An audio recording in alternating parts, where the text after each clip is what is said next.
Qué bendición estar juntos una vez más. Bienvenidos a un nuevo episodio de La Experiencia Vendimia, el podcast donde el Espíritu Santo nos reúne para ser llenos, transformados y enviados. Si es tu primera vez aquí, prepárate. Esto no es un podcast más, esto es un encuentro con el Dios vivo. Y si ya eres de la casa, sabes que cada episodio es como entrar al lagar.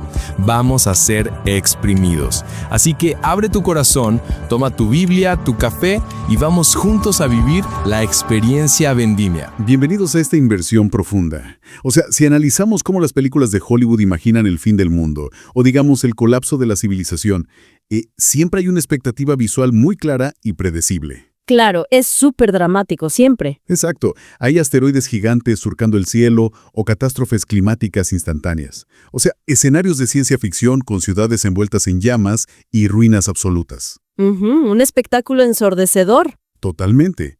Pero hoy vamos a examinar un documento fascinante titulado Reloj de Arena, el cual plantea que el verdadero colapso es mucho más silencioso. Y que nuestro enemigo más grande no es un meteorito, sino la procrastinación espiritual. Sí, y a lo largo de este texto, que además está acompañado por un poderoso motivo visual recurrente que llaman lámparas encendidas, bueno, la misión de hoy es replantear por completo el concepto del tiempo, la urgencia y las prioridades humanas.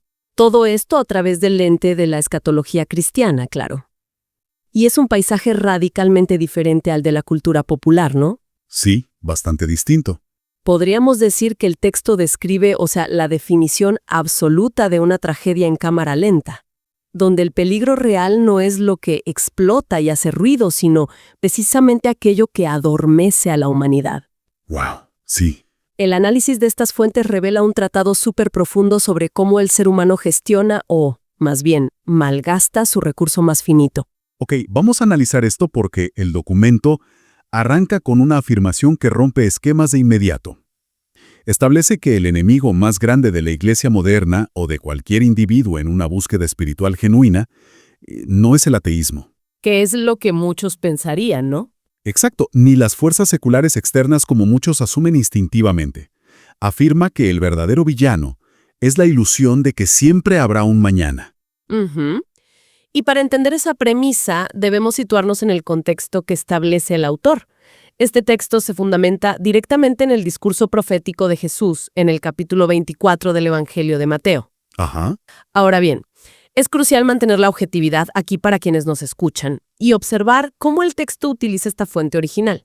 Porque sí, el pasaje antiguo habla de guerras, terremotos y el fin de los tiempos. Claro, lo típico que uno asocia con esos textos. Pero el autor hace una distinción analítica brillante. Argumenta que el propósito de esta narrativa no es infundir un pánico paralizante, sino funcionar como un desfibrilador psicológico. Un desfibrilador, me encanta esa imagen. Sí, porque busca romper lo que llama la ilusión psicológica de la postergación. Esa falsa y reconfortante certeza de que siempre sobrará tiempo para pedir perdón, o para cambiar de rumbo, o para enfocarse en lo verdaderamente trascendental. Y funciona casi como un experimento mental masivo, y el documento plantea un escenario que realmente obliga a detenerse en seco a cualquiera. O sea, plantear este escenario resulta fascinante. A ver, cuéntalo. Si un ente sobrenatural, digamos un ángel, con absoluta autoridad comprobable, apareciera hoy mismo y anunciara a la humanidad entera que el fin definitivo de todo llega en diciembre de este mismo año. ¡Wow! En diciembre. Sí, este año. ¿Qué cambiaría en la rutina diaria de las personas mañana por la mañana? O sea, ¿alguien seguiría peleando amargamente en tribunales durante años por el control de una herencia familiar? Pues no, claramente. ¿O alguien seguiría perdiendo 5 horas al día deslizando el dedo en una pantalla viendo contenido irrelevante? La respuesta humana instintiva frente a ese escenario es, por supuesto, un no rotundo y absoluto. Frente a una fecha límite inamovible, todo lo trivial simplemente se evapora. Totalmente. Las disputas menores pierden por completo su peso gravitacional. Ese es el mecanismo central que el autor intenta activar en la mente humana a través de estas fuentes. O sea, forzar una calibración de la vida cotidiana. Una recalibración. Exacto. No evaluar las decisiones a la luz de los próximos 5 años de una carrera profesional, sino a la luz de un horizonte final y definitivo. Es aplicar la ley de Parkinson. La idea de que el trabajo se expande hasta llenar el tiempo disponible. Esa misma, pero a una escala existencial. Si pensamos que tenemos décadas, nuestra madurez tomará décadas. Si el tiempo se acorta, bueno, la concentración se vuelve absoluta. Claro, pero tener un sentido de urgencia absoluto sin una dirección clara solo genera pánico. Si el reloj está corriendo, la mente humana necesita saber exactamente en qué enfocarse. Ajá. Y es ahí donde el texto introduce la mecánica de cómo define la preparación, porque pasamos del choque inicial de ese experimento mental a la aplicación práctica. O sea, si el reloj de arena se estaba haciendo implacablemente, ¿cómo se supone que debe actuar el individuo promedio? Es la gran pregunta. Porque la actitud humana natural frente a las grandes responsabilidades suele ser como darle al botón de posponer en la alarma del despertador de la vida. Suena la alarma de que hay que cambiar hábitos o sanar relaciones, se le da un golpe rápido al botón y la mente pide 5 minutos más de rutina cómoda. O sea, esa analogía del botón de posponer es muy acertada porque ilustra cómo el cerebro humano prefiere conservar energía manteniéndose en lo conocido. Siempre buscamos lo cómodo.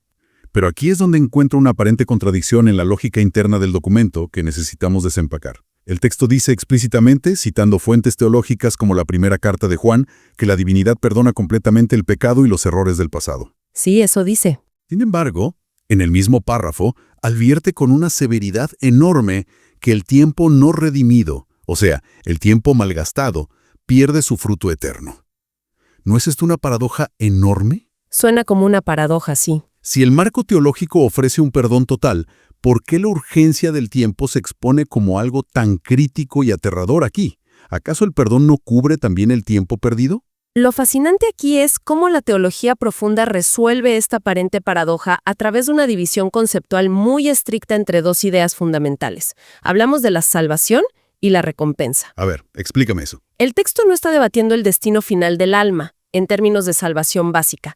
Da por sentado que el perdón cubre la entrada, por así decirlo. Lo que está introduciendo es un concepto de economía eterna. Economía eterna, ok. Hace referencia a la primera carta a los Corintios en el capítulo 3, que habla de cómo todas las obras y decisiones de una persona serán pasadas por fuego para probar su calidad. El argumento es que todo el tiempo invertido en frivolidades, en el ego o en la apatía, incluso si la persona es perdonada, se quema. O sea, desaparece. Se convierte literalmente en cenizas. La persona se salva, sí, pero llega a la eternidad con las manos absolutamente vacías. Wow. La urgencia, por lo tanto, no nace del terror a la perdición, sino de la tragedia incomprensible del desperdicio absoluto del potencial humano. Wow. Salvarse del fuego pero oler a humo y no llevar absolutamente nada en los bolsillos para mostrar por toda una vida de existencia. Eso cambia por completo la perspectiva de presionar ese botón de posponer la alarma. Exactamente. Ya no es solo ganar 5 minutos, es quemar capital irrecuperable. Y para profundizar en esa mecánica de la urgencia, el autor del documento rescata un término griego original del Nuevo Testamento que es vital para su argumento. La frase es gineste eitoimoi. Gineste eitoimoi. ¿Y eso qué significa exactamente? Tradicionalmente esto se ha traducido de manera un tanto pasiva como estar preparados. Pero el análisis gramatical que presenta la fuente muestra que no es un estado estático. No es como empacar una maleta, dejarla junto a la puerta y sentarse a mirar por la ventana esperando el tren. Claro, no es sentarse a esperar. Es un imperativo continuo. La traducción más fiel a la intención original sería háganse y manténganse listos activamente, de manera constante. Como una orden. Es, en toda regla, una orden militar. Exige mantener una guardia permanente contra un enemigo muy particular. Y ese enemigo no es un ejército invasor visible con banderas. Sino, ¿qué es? Es la rutina silenciosa que adormece. Cuando el texto advierte que el final llegará cuando menos lo esperen, señala específicamente a esos periodos donde no hay grandes crisis aparentes, donde la economía es estable, donde la vida es tan dolorosamente normal que la guardia baja y el sentido de urgencia desaparece por completo. Claro. Y para visualizar exactamente cómo se pierde esa batalla contra la rutina, el documento presenta el primer gran esquema visual, el diagrama de la administración del tiempo. Ese diagrama es buenísimo. Es una forma brillante de estructurar ideas que de otro modo serían demasiado abstractas. Funciona como una línea de flujo industrial. Del lado izquierdo entra el tiempo cronológico, que es simplemente el tic-tac neutral del reloj que toda la humanidad experimenta por igual. Ujú. Pero este tiempo debe pasar por un filtro cognitivo y conductual. Si ese filtro está compuesto por la distracción, el entretenimiento vacío y la rutina automática, el resultado final que sale en el diagrama es la lámpara apagada. Y el texto etiqueta esa lámpara apagada sin rodeos como necedad. Exacto. Necedad pura. Por el contrario, en la línea inferior de ese mismo diagrama, observamos un proceso radicalmente distinto. Entra el mismo tiempo cronológico, pero se transforma en tiempo redimido. Ajá, tiempo redimido. Este no es tiempo que simplemente se deja pasar mientras se mira el techo. Es tiempo que se captura intencionalmente y se procesa a través del filtro de la preparación constante, de ese estado de alerta militar del que hablábamos. Claro, el gineste etoime. Exacto. El resultado matemático de esa ecuación es la lámpara encendida, que equivale a la sabiduría. Es una visualización gráfica de cómo un recurso completamente neutral, como son las horas de un martes cualquiera, se transforma mediante la agencia humana en algo de valor eterno o en simple basura cósmica. Y el documento lanza una frase que se queda grabada en la memoria sobre esto. Dice que el tiempo es el recurso más no renovable que existe. Totalmente. O sea, un individuo puede perder todo su capital financiero y con esfuerzo volver a generarlo. Una persona puede perder la salud temporalmente y recuperarla con tratamiento, pero el martes pasado a las 3 de la tarde se ha ido para siempre. Ya no vuelve. Consumido en el horno de la historia del universo, y ninguna cantidad de arrepentimiento lo traerá de vuelta. Esa es la clave del argumento. Y la conclusión lógica de esta primera sección del documento es un principio de mitigación de riesgo llevado al nivel existencial. A ver, Si un individuo elige vivir hoy con la intensidad y el enfoque de que ese final definitivo llega mañana por la mañana, pierde total relevancia si en la realidad histórica tarda 100 años más en ocurrir. claro, porque ya estás listo. Exacto, porque cuando finalmente suceda o cuando llegue el final natural de la vida de esa persona, será encontrada en un estado de alerta máxima, operando en su máximo potencial ético y espiritual, con su lámpara ardiendo intensamente. Aquí es donde se pone realmente interesante. Porque una vez que hemos establecido esta maquinaria de urgencia casi abrumadora para redimir el tiempo, el siguiente paso lógico es definir la dirección. ¿Hacia dónde vamos? Es decir, ¿en qué se supone exactamente que debemos invertir ese tiempo? Tener prisa sin un mapa es solo correr en círculos. 100%. Y el texto responde a esto haciendo una conexión histórica muy curiosa, usando la analogía de los días de Noé y el famoso diluvio. Usualmente, la narrativa popular asume que ese mundo antiguo fue destruido excesivamente porque estaba sumergido en violencia descontrolada y crímenes horribles. Que es lo que todos imaginamos, ¿no? Pero el autor de la fuente destaca un pasaje del Evangelio donde Jesús describe el gran problema de esa generación de una manera casi desconcertante. Menciona que la gente simplemente estaba comiendo, bebiendo, casándose y dando en casamiento. Lo cual describe actividades no solo completamente normales, sino fundamentales e indispensables para la supervivencia, la cohesión social y la perpetuación de la especie humana. Totalmente. O sea, no hay ningún crimen inherente en tener un banquete de bodas. Exactamente. Son cosas totalmente lícitas y buenas. Pero el texto lanza esta premisa que es bastante dura de procesar. Dice que el peligro real es que lo lícito robe lo eterno. Uf, fuerte. Y aquí necesito cuestionar un poco la dirección del documento, porque da un ejemplo que me parece brutal. Afirma, casi textualmente, que si el fin llegara este mismo año, el título universitario por el que alguien se sacrificó, dejando de lado el desarrollo de su carácter o el servicio a su comunidad espiritual, sería simplemente papel quemado. ¿Papel quemado? ¡Wow! Esa es una declaración sumamente pesada. O sea, el texto está sugiriendo que el progreso humano, la educación superior o la fijación de metas personales ambiciosas son elementos inherentemente tóxicos que deben abandonarse. Es una reacción natural cuestionar ese punto. Y creo que es absolutamente crucial interpretar la fuente con precisión quirúrgica para no caer en un extremismo que el autor no pretende. ¿Ok? El documento no condena la educación, ni el arte, ni el desarrollo profesional, así como no condena el matrimonio o la comida en la analogía de Noé. Entonces, ¿qué está diciendo realmente? Lo que está exponiendo es una crítica incisiva a la jerarquía de valores de la psicología humana. El autor señala que la tragedia más devastadora para un individuo no es fracasar estrepitosamente en la vida.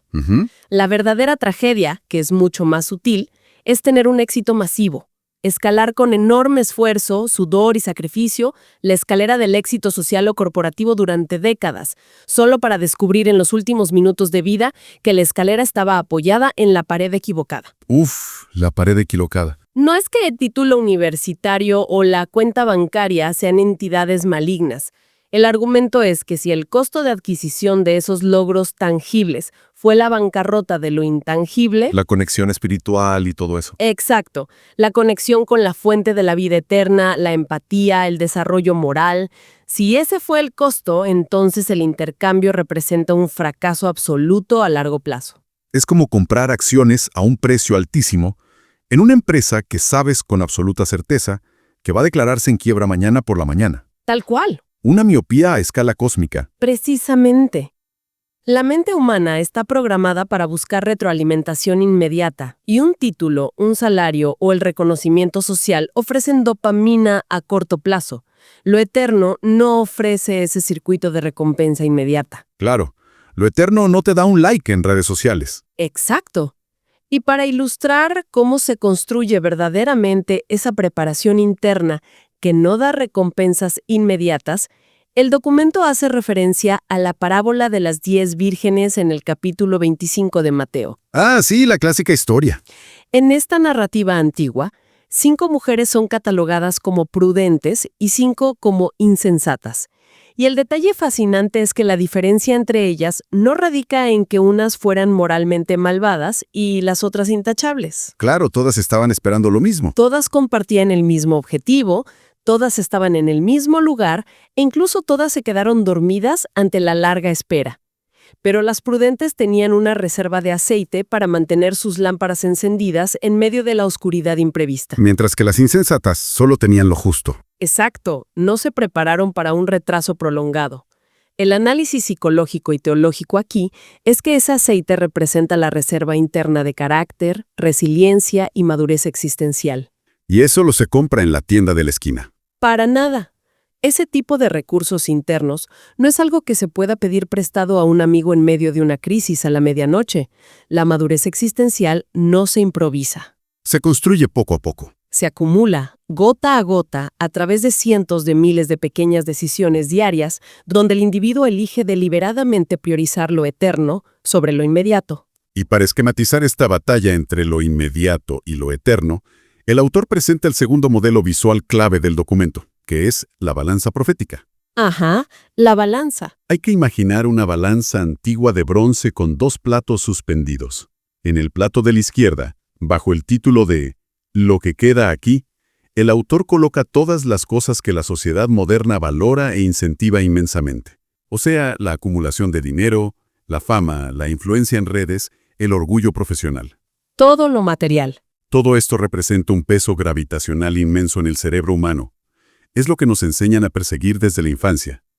Pero en el plato de la derecha de la balanza, titulado Lo que trasciende, coloca elementos puramente intangibles. ¿Cómo cuáles? El destino de las almas, la forja del carácter interior y el servicio completamente desinteresado a los demás. ¡Guau! El argumento implacable es que el fuego escatológico del que hablábamos al principio va a consumir el plato izquierdo hasta los cimientos. Invertir toda la energía vital en llenar un plato que tiene fecha de caducidad es la definición misma del autoengaño. Totalmente de acuerdo. Y subraya magistralmente cómo la naturaleza humana tiende a aferrarse con desesperación a lo efímero, precisamente porque es lo que los sentidos pueden cuantificar. Claro, podemos contar el dinero, no podemos contar el carácter. Exacto. La propuesta del texto es radical desde el punto de vista de la gestión de recursos. Exige reasignar agresivamente y sin contemplaciones los activos personales más valiosos. Hablo del talento, el enfoque, la energía emocional. Todo hacia la columna de la derecha. Hacia la derecha, hacia aquellos elementos que no están sujetos a la decadencia termodinámica de este universo, hacia la dimensión espiritual y el bienestar integral de otras personas, que es lo único que, según esta visión, cruza la frontera de la mortalidad. Bien, Entonces, a este punto hemos calibrado el reloj al entender la urgencia imperativa de redimir el tiempo. Y hemos ajustado la balanza al redefinir profundamente nuestras prioridades lejos de lo material. Ajá.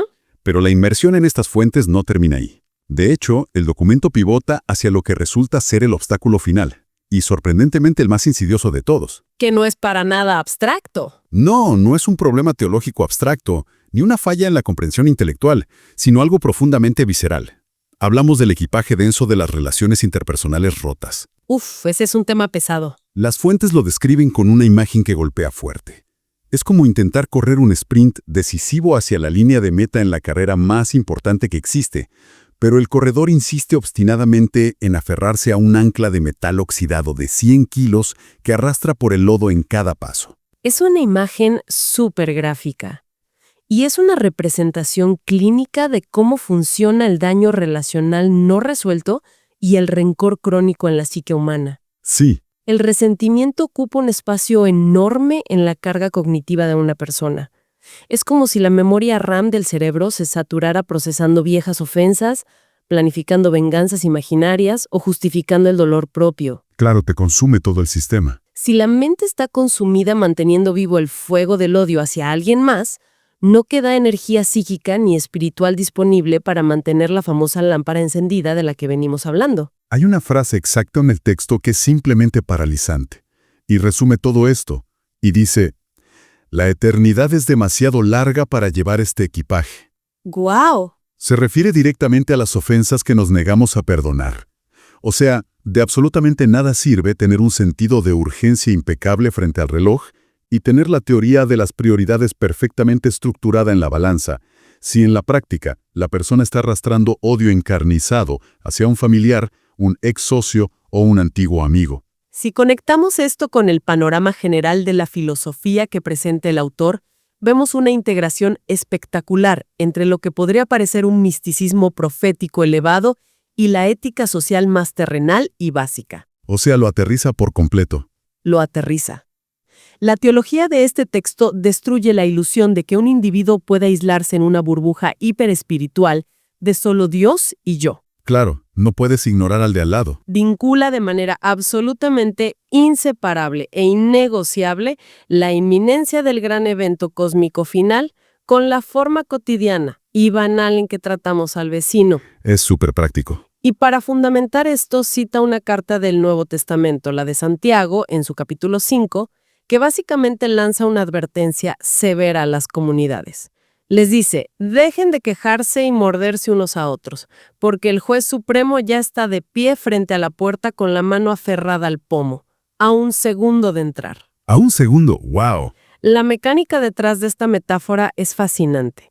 El resentimiento y el no perdonar asumen inherentemente que nosotros tenemos el derecho de ser el juez final de la otra persona. Nos ponemos en el lugar del juez. Exacto. Pero si el juez verdadero, absoluto y perfecto está a punto de abrir la puerta de la historia, mantener nuestro propio tribunal mezquino abierto es un acto de arrogancia suprema.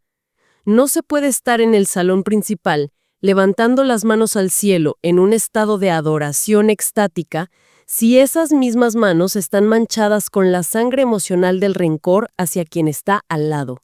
Es una demolición total de la hipocresía religiosa. El texto establece una prueba de fuego.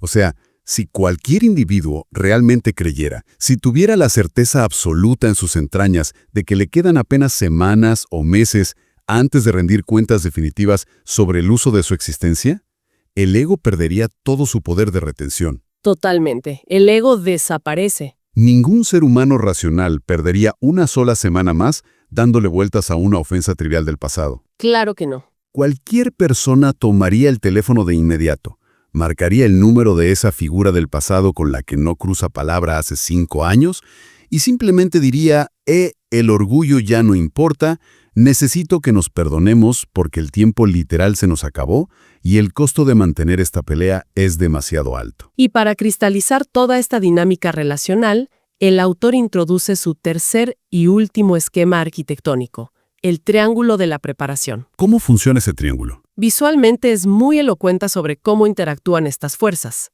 En el vértice superior, en la cúspide misma de la aspiración humana según este modelo, se encuentra el estado de esperando a Cristo. Ese es el objetivo supremo y el estado final de preparación. Ok, la punta de la pirámide. Pero la física de este diagrama muestra que ese vértice superior está flotando peligrosamente en el aire y colapsará inevitablemente a menos que esté sólidamente sostenido por una base ancha y fuerte. ¿Y qué forma esa base? Esa base horizontal está formada por dos pilares fundamentales. En una esquina inferior del triángulo se ubica el acto de perdonando al hermano y en la otra esquina inferior se encuentra el proceso de purificando el corazón. Ah, el perdón y la pureza sostienen la espera. Exacto. Estos tres puntos vitales están unidos y tensionados por líneas estructurales que el autor etiqueta como paz y santidad. La dinámica arquitectónica dicta de forma irrefutable que la cúspide se derrumba sobre sí misma si la base horizontal de las relaciones humanas está fracturada. No se sostiene. Como tan certeramente resume la fuente, el orgullo interno de una persona, diseñado para proteger su ego frágil, siempre le susurrará al oído que tiene la razón absoluta en una disputa. Pero ¿el reloj dice otra cosa? El tic-tac implacable del reloj profético le está gritando a todo pulmón que tener la razón es el premio de consolación de los necios porque simplemente ya no queda tiempo para tener la razón. ¡Wow! Entonces, a manera de síntesis final, ¿qué significa todo esto y hacia dónde nos lleva? A lo largo de este exhaustivo análisis, hemos desmontado pieza por pieza las partes de un mecanismo existencial sumamente complejo. Así es. Hemos visto la ilusión de posponer el cambio, la trampa mortal de las prioridades invertidas persiguiendo logros temporales y el peso paralizante del rencor no resuelto. Y el autor concluye su profunda exposición con lo que denomina el reseteo final. El reseteo final. Lanza un llamado específico mirando de frente a los inmensos y complejos desafíos globales e individuales proyectados hacia el año 2026. Es fascinante cómo un horizonte temporal cercano funciona para enfocar la mente. Definitivamente enfoca. Resume toda la obra en un triple llamado final que corta cualquier vía de escape intelectual. Primero, convoque enérgicamente a todos aquellos que han convertido la procrastinación en su religión personal. Esos individuos que han dejado las decisiones críticas de transformación para el mes que viene, o cuando las cosas se calmen. Les exige redimir y capturar su reloj el día de hoy. Hoy mismo. Segundo, lanza una advertencia a quienes operan con la balanza rota, aquellos cuyas energías vitales están tan mal dirigidas que se desviven trabajando 80 horas a la semana para acumular materia que inevitablemente se oxidará y será olvidada. Y tercero, y quizás el llamado más apremiante desde la perspectiva psicológica, lanza una señal de emergencia a todo aquel que necesita soltar una ofensa y otorgar perdón de manera urgente, antes de que se acabe la ventana de gracia para hacerlo. Analizado de manera completamente objetiva para quienes nos escuchan, el inmenso valor de procesar esta información para cualquier mente analítica o estratégica, independientemente del trasfondo de creencias doctrinales o marcos teológicos previos, es innegable. Sí, va más allá de la religión. La mera conciencia teórica de que existe un final inminente y definitivo actúa en el cerebro humano como el filtro cognitivo de prioridades más poderoso que se haya concebido. Totalmente. Posee la capacidad de destruir la raíz misma de la procrastinación, obligando a cualquier individuo a auditar su rutina y eliminar de manera implacable todo lo trivial y cosmético de su existencia. Limpiar la casa. Funciona como un láser de alta intensidad que concentra toda la atención y energía vital únicamente en la construcción de aquello que posee un valor perdurable a largo plazo. Representa un antídoto psicológico extremo y absolutamente necesario contra la tragedia de llegar al final de los días y descubrir que se ha desperdiciado la vida entera persiguiendo sombras. Totalmente de acuerdo. Representa una herramienta de claridad mental casi brutal.